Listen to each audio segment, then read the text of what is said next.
Hello friends, Maddie here, and this all textures is done in Blender only.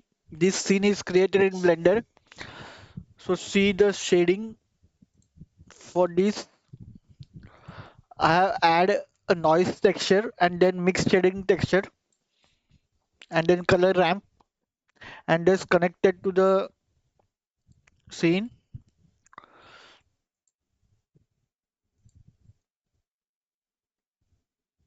So,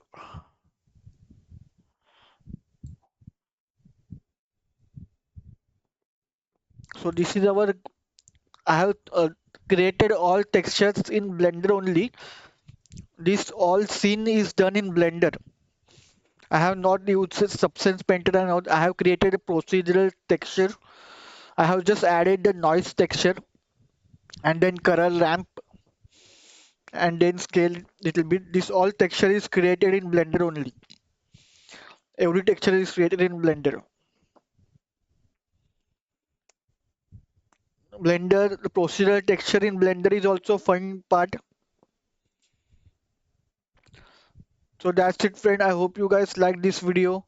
Stay tuned to my channel for more 3D modeling videos like this. Also some gameplay of some games which I have.